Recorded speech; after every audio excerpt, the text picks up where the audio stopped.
Welcome, dear viewers and dear listeners, to another episode of Navigating the New Normal in the Workplace with Len Adams, CEO of ACG Resources. Len, good morning. Good morning. Good morning, Michelle. Good morning, viewers and listeners. How are you, Pleased Len? to be here again. I'm terrific. Thank you. Yeah, I'm How are excellent. you? I'm doing well. No complaints. Good. I'm excellent. I'm happy. No, this is great. I love doing these shows with you. This is Me too. fantastic. And I hope our viewers and listeners are doing well Me and have too. been safe through all this nonsense. Absolutely. Absolutely. So today's topic, Len, is Surprise. ageism in the Oh, workplace. ageism. Ooh. You ask an old guy about ageism, right? I'll tell you, Len, it's something that comes up, and you don't. For some reason, I don't hear too much about it, right? From the perspective of viable strategies on how to deal with it. So I thought we'd tackle this for these 30 minutes. And let me share a stat with you. 75% of the US population has less than $250,000 saved for retirement. And the expected age for retirement is 66 years old, right? What does ageism mean for you in your field? In my field, in other words, for our candidates, or in our field for what we do? For candidates? For candidates, thank you. Okay. Yeah, that's a good question. By the way, given the age, I guess I shouldn't even do this today because I should be retired because I'm 66. But I'll work today. Definitely, people are retiring later in life. I don't come across it that much. I mean, I'll tell you. I mean, we don't look at age, but we just put somebody on a position, and he was in his mid-60s. Okay, we only knew that because we could, count on our fingers by looking at the resume and figuring out when he graduated. He was actually a little bit younger than me, which was a little disconcerting. But anyway, everybody's younger than me now. I think in certain areas it may exist. Maybe in certain technical areas where it's kind of slanted towards younger people because of the technology and the knowledge base. I think in a lot of other areas, quite frankly, and maybe because of where I'm sitting personally, I think a lot of positions like some gray hair or some skin on top, because I think there's a different work ethic. There's a different approach to how you work. I think it's more internal. I think if you feel old and you come across old, that may come across in an interview or in your presentation. I think if you come across as someone who's vibrant and so on, I don't think it should be a massive issue, quite frankly. Right. So let's talk about. Does it exist? I'm sure it does. Sure. Let's talk about ageism specifically and how it plays a role in seeking a job. Now, for an individual who comes to the market with experience over 15, 20, 25, 30 years of experience, what should their resume say? That's a very interesting question. I'm going to relay a story to you. I was doing a presentation for an outplacement group a couple of years ago, and there was a gentleman in the group who was probably about my age that I am now. Okay, and this is a couple of years ago. And I always ask if there are any questions, and he complained to me. He said, I sent out my resume, and what I did was I cut 15 years off, and I got an interview, and the interview lasted 5 minutes. Oh. I said, okay. He said, why was that? I said, because you weren't truthful on your resume. Oh. I said, you left off 15 years. They were expecting someone 40 to walk in, and somebody 60 walked in. I said, so I see, again, you and I have spoken about this. I'm a bit of a contrarian. A lot of people think they should cut time off their resume. I don't know that I agree with that. I think it's a badge of honor of where we are in our lives. And I always tell candidates, if the client is not going to hire you or talk to you because you have more years on your resume, they're not the right job for you. They're not They're the right not the right. company. That's right. Okay, what are you accomplishing? So by hiding dates on your resume, you don't accomplish anything. All you're doing is, yes, maybe you'll get your foot in the door for an interview, but you know what? When someone's expecting, look, this is, I speak only the truth, as you know, so it's maybe not always popular, but I speak what I feel. Speak it, Len. Speak it. If someone is looking for someone and they're expecting and they look at a resume and they think the person is 45 and somebody 65 walks in, you're off on the wrong foot. Sorry. So wait, so you brought up a good point. When it comes to a resume that reflects a lot of experience, right? Over significant, wear it as a badge, man. Wear it as a badge, right? So absolutely. Let's just clarify here, because I know listeners out there saying, wait a minute. Someone told me that I should cut 15 years off my resume. Here's the thing. What you're saying, Len, is that the person deliberately made themselves look younger. That's different from condensing and fine-tuning your resume. Yes, Let's talk about absolutely. Yes, there's nothing wrong with condensing, okay? Whereas you don't need to put the long paragraphs on jobs you had 20 or 25 years ago, okay? You could just put the date and the place and maybe the title, okay? You don't need to put all your responsibilities, because really what you did 25 years ago is not all that important today, okay? Yes, it's a good basis for what you've done, but people are more concerned about what you did in the last few years, the last 5 to 10 years. So that's where the meat of your resume should be, okay? Right. If you're mature, I suggest sometimes using a functional resume where you're putting all your skills and strengths on the top of the resume, okay?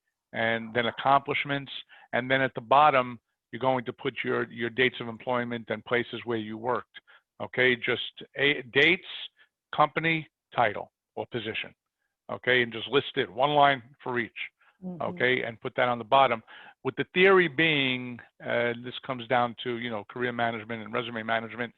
When someone is reading a resume, if you don't get their attention in the first third of the resume, you lost them. That's exactly right, Len. So you have to, that's the selling area, the first third, okay? Right. So the other part of that is, if you really sell them on your accomplishments and experience in the first third, the bottom, where it's going to show how long you've worked, will become less important, because you've already dazzled them, right? So that's the way I look at things. Look, I always give personal experience, okay? I'm in this business since I'm almost 14 years old. So I'm in the business 52 years. So when I say it, I don't hide it when I tell people I'm in the business 50 years, 52 years, okay? And when I think about it, I always qualify it and say, but I started very young, okay? I was a teenager when I started, okay, working for a family member. So yes, I'm concerned about ageism too, because I look at it and say, when I'm talking to a prospective client, do they really want to talk to me? I'm a little bit senior, okay? But then when I talk to people, they say to me, oh, you don't sound as if you're an older man. You sound pretty energetic. And I take that as a compliment, because I'm only older up here and around here. In here, I'm still 42. That's right, Len. And longevity. So you touched on some very important points here. So I wanted to just circle back. The different kinds of resumes, right? So just like there's the chronological resume that we're all familiar with, right? That highlights your experience in date order, right? From the most recent to the one that took place years ago. There's the functional resume, which Len talked about. So I think determining which resume is right to reflect your experience, it's something that you'll probably want to think about. If the chron resume does not reflect all of the skills that you've acquired, you may want to think about a different format. Absolutely. Can't get locked down to it. If you've held managerial roles, and then you've held jobs in tech, and then you've held roles in entertainment, that may be a good opportunity for a functional resume. Why? Because it'll describe everything you've done, right? And you won't have to figure out, well, how do you connect the dots? Let's talk about transferable skills. Since we're talking about ageism, and I want to highlight it because for listeners that have a lot of experience that are considering changing careers, it's important to embrace the experience that you've acquired, right? And demonstrate transferable skills. We've talked about this, Len, but let's talk about it from the perspective of older candidates. Sure. I want to go back on two things, though. Yes. First, on going back to ageism. Okay. If you approach the market from the viewpoint of, oh, I'm old, nobody wants me, guess what? That's what's exactly You're old and nobody wants you. Okay? There you go. So it's what you portray out in the market. If you come across as someone who's energetic and who could learn and who's not stuck in their ways because they're older and very, what's the word I'm thinking of, stuck and not malleable, then that's what's going to happen. So you have to kind of change your mindset, number one. Okay, going back to the resume, something I learned many, many years ago in terms of resumes, there's 4 letters. And if you will remember these 4 letters when you write a resume, it's AIDA, attention, interest, desire, action. Okay? Can you repeat that? Repeat that. Attention, interest, desire, action. The resume has to grab their attention, get their interest, create a desire, and have an action, and create an action for them to want to call you. That's okay? Great. AIDA. If you get them, AIDA, AIDA, okay? If you remember those 4 letters when you're putting out your resume, okay, you'll do well. You have to think of that, okay? Now, you asked me about transferable skills. Sure, I mean, customer service, technology in many cases is transferable, right? Technology in a bank could be used in an insurance company and vice versa. If you have good customer service skills, those are certainly transferable. We talked about this in one of the earlier sessions. That's right. If you're in the hospitality industry or the restaurant industry, it's not inconceivable to go into the medical industry in some kind of a customer service role. Okay, so you have to, again, dig deep and think, what do I have? What skills do I have that are only used by my industry? And what other skills do I have that can go somewhere else? That's exactly right. Then the idea is, okay, where else? What else could use those skills? What other type of industry? Okay, and that's something you have to really look at and research. A lot of skills are very, very transferable. That's right. That's right. So, okay, so you've got your resume together. It looks the right way. It reflects you in the proper light. And now you go for the interview. Chances are it'll be a virtual interview. We've discussed in a previous session how to put your best foot forward in a virtual session. But what should you not say if you've got a lot of experience under your belt? Maybe you're a baby boomer. Maybe you're looking for a new job. What should you not say to age yourself? Now, what I mean by that is reflect your age as something negative. Right. Well, you certainly don't want to say, I hope you don't mind that I'm much older than you. Yeah, right. or you remind me of my granddaughter. Yeah, right. You remind me of my granddaughter. I love her. She's great. So you don't want to say anything like that. You don't want to say, hey, do you remember when the Beatles came out? Don't do it. Don't do it. I mean, we joke around, right? But don't say, wow, I remember, I was actually saying this in a presentation, but it was, it wasn't just about, wow, I remember when the fax existed and we used to fax. Right. Or boy, these video calls are great. I remember when they had them on the Jetsons.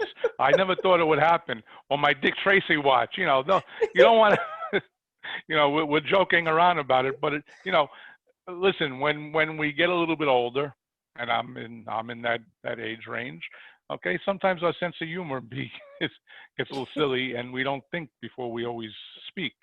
So think before you speak. right? What was the old sign? You see, now I'm doing it. Before speaking, engage your brain. Engage brain before speaking. That was Oh, it. There was a poster, something like that. engage. I see. I Yeah, see. engage brain before speaking. So think about what you're saying and what it's going to sound like and what it's going to mean. Okay. So, the flip side of that is you don't want to throw vernacular into your conversation Yes. to make you sound like you're 18, right? Yeah. Mm-hmm. By using, words and terms that your grandson may use or your daughter or whatever. Okay, so stay away from that too, because that's not going to make you look good. Okay, be who you are. Okay, and try to keep age out of the conversation, right? That is Again, it's correct. often obvious, right? I always say, you look at me, I'm not 30. Bottom line, okay? But that doesn't bother me. I'm not ashamed of it. That's I right. wear my age with honor. It took me a lot to get to this point. I went through a lot of stuff to get here. So That's right. And also, so let's talk about specific strategies, right? And you just highlighted one. The fact that you are maybe older than some of your colleagues or individuals you work with demonstrates that you've been in various circumstances that you've, how can I say, transitioned successfully into others. So you have a reference point on how to stay relevant. That in itself is a plus, right? mm-hmm. Because when you go for interviews, you can highlight how you have successfully transitioned into from other fields. That's one. Two, don't assume that the person you're speaking to doesn't know what you're talking about, right? So here's something that I think, if chances are you're probably going to be interviewed by someone younger than you. Don't assume that person, it doesn't have the experience or the knowledge base to understand concepts just because they may be younger, right, Len? People make that Absolutely. assumption. Oh, they're a millennial, they don't know anything. Stop bashing millennials. That's right. A lot of millennials, many millennials, most millennials, I'll say, are quite bright. Okay, and we learn from them. So I don't assume anything. When my sons came into the business, Mm-hmm. one of my youngest son, he's 31, and this is a few years ago. Our first few months together, a lot of things he came to me with, I would say, nah, I've always done it this way. Nah, I've always done it this way. Right. And after about 6 months, we had a blow up. And Uh-oh.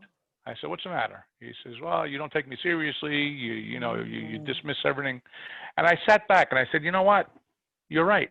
I said, "Because in my mind, you're my youngest child. What do you know?" Meanwhile, he's got more education than me, okay, and he was pretty bright.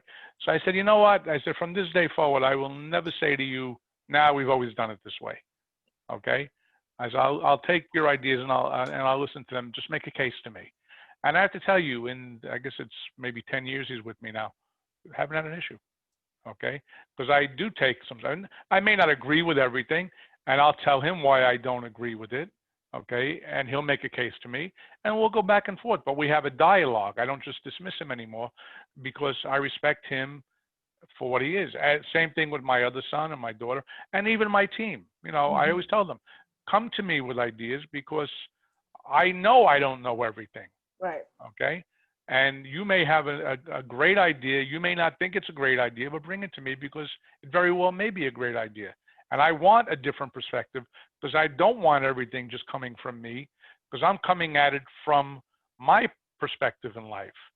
Your perspective as a millennial, or we have some that are a little bit older than millennials, some that are younger. I want your perspective because you're coming at it from a different viewpoint.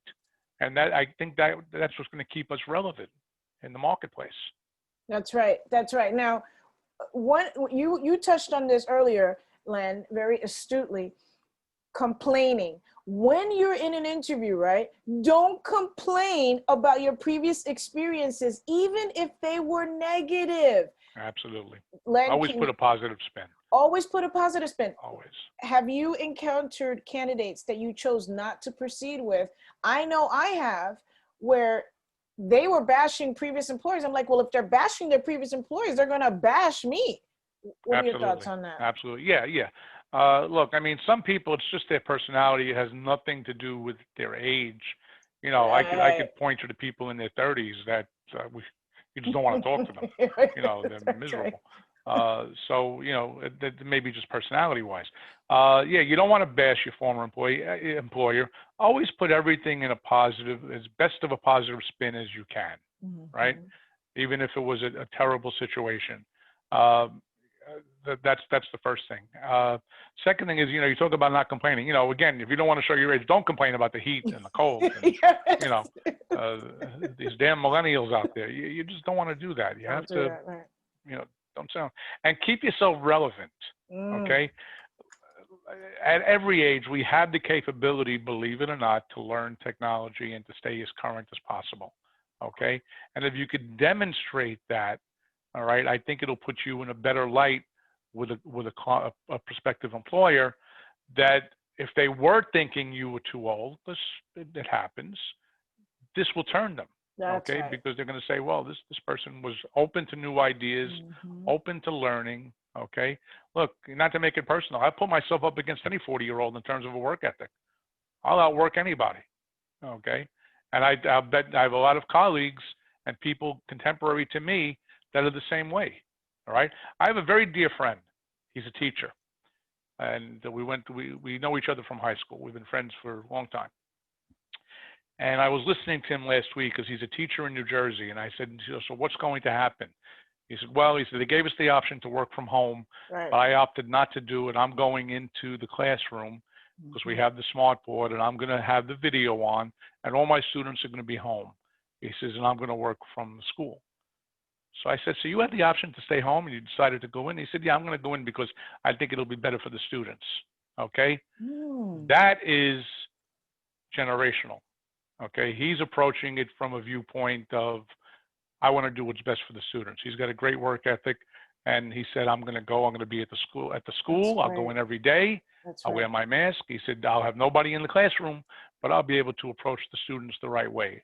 And I respected that. And I said, you know what? Yes. That's the Yes. difference between him and some of the teachers that are younger Mm. that say, well, if I could stay home, I'm going to stay home. Now, I understand some people have child care Of issues, and I course. get that. That's fine. But some people don't. Some people are just inherently lazy. Okay.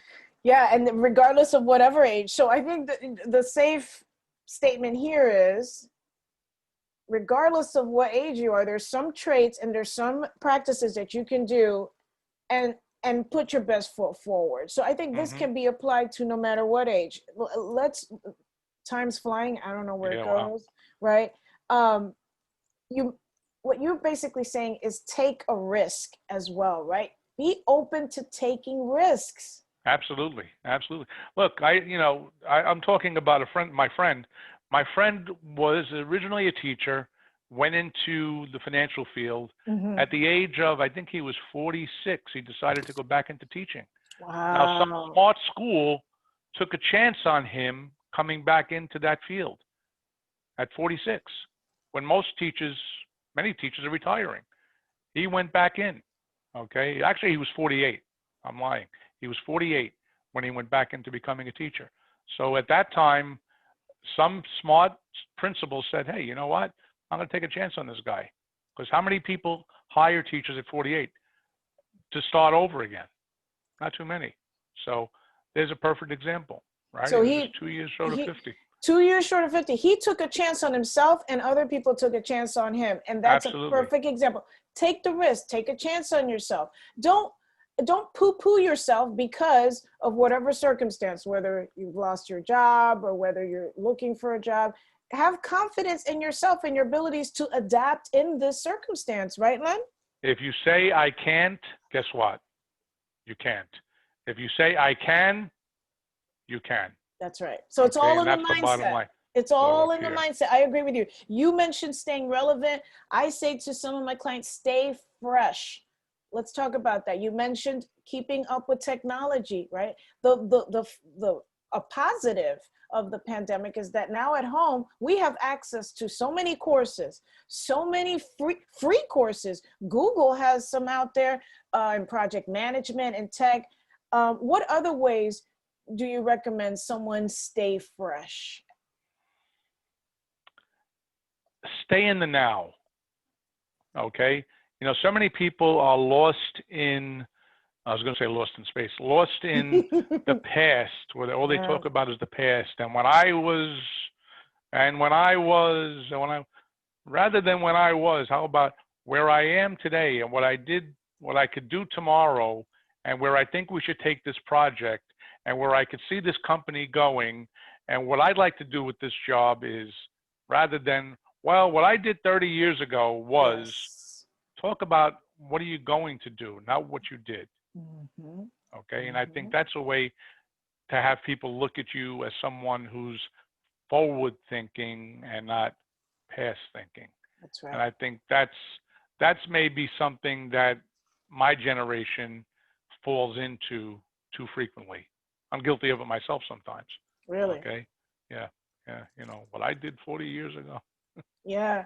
Well, But you bring up a good point. Forward thinking, that's what we as career coaches say. You're always focusing on the future, forward thinking. So I think it's fantastic. Any last thoughts on ageism? um, does it exist? Probably. Maybe not as much as people think, because I will say that, and you know, I'll use ageism from 50 up. Okay, Right. there's a pretty good work ethic in those generations. So take that as the positive. That's And right. you know, those generations have a wealth of knowledge that some of the younger people don't have. If I think forward, if I'm looking at the generations today, from kindergarten through high school, even college today, I shudder to what the next 10, 15 years are going to bring when we look at how these poor kids are being educated or not educated. You know, I have my grandkids getting 15 minutes a day. You know, what are they going to learn in 15 minutes? So, you know, they're going to have a lot of catching up to do. Well, actually, it's interesting you mentioned that, Len. My husband and I were talking about how the classroom has changed, right? Our son works in a hybrid scenario and it's virtual, you know, some parts of the week, and then others it's in person. And this is the new normal for them, right? Yes, yes, We're the ones who are adjusting, right? And I'll speak for myself right now. I'm the one who's adjusting to this new norm of working in front of my computer all day, right, with others. So I think that uh, time will determine how well we adjust to it. But what's yes. inevitable is that we have to, We have to right? adjust, without a doubt, without a doubt, Yeah, and take yeah, it as a positive. You know, there's going to be more. I think we're going to be depending upon these students to really be more self-learning. yes. Okay, and you know, they're going to be given direction, and then they have to run with it. Mm-hmm, Okay, I'm mm-hmm. fearful for the really young kids, because this is formative for them, and they're Yes. not getting that discipline that they really need. I don't mean discipline in terms of, you know, having to be disciplined, but the discipline of how to learn, and Right, right. it's falling back to the parents, which is which tough. which is tough and challenging. What I do know is that my son is in an age of social media, right? So, excuse me, using social media quite often. So his attention span is quite different Yes. from me growing up playing Centipede. Now, Right. or Pac-Man, but I think that you know, ageism, it's a reality. It happens. I have a plethora of statistics that can highlight the negative aspect of it, but we're positive, and what we want to do is impart information that you can use. And it starts with your attitude and the strategies that you implement. So Len, thank you so much. Len, this is the conclusion of this Oh segment. boy. Yeah, yeah. This has been great, It right? has been. It's been fantastic. Okay. But we're not going to tell the viewers and listeners that we might have a surprise for them. That's right. We're not going to That's tell right. them yet. We're not going We're to tell working on you. it. We're working on something really interesting. That's right, Okay? Len. So That's they have to right. come back if they want to know about it. That's right. We want you to come back. We know you'll come back. We know you'll tell your friends. Len, thank you so much for taking the time out And of your busy schedule, Len. oh, and thank you. This has been an absolute joy. I've enjoyed it. For anyone that doesn't know Michele, Michele is the consummate hostess. She really makes this whole process very comfortable, and she's very knowledgeable, and She's terrific. I'm glad we met and have become friends. Yes, I agree. Same here, Len. Same, all the same for you. It's been fantastic. I look Yes. forward to continuing to work with you. We'll let Same our here. viewers know soon. But Yes. in the meantime, take care, everyone. Thank you for tuning in. Tell your friends about our podcast episode. Share it with them. That's what this is all about. And we'll see you next time. Len, don't move. Take care.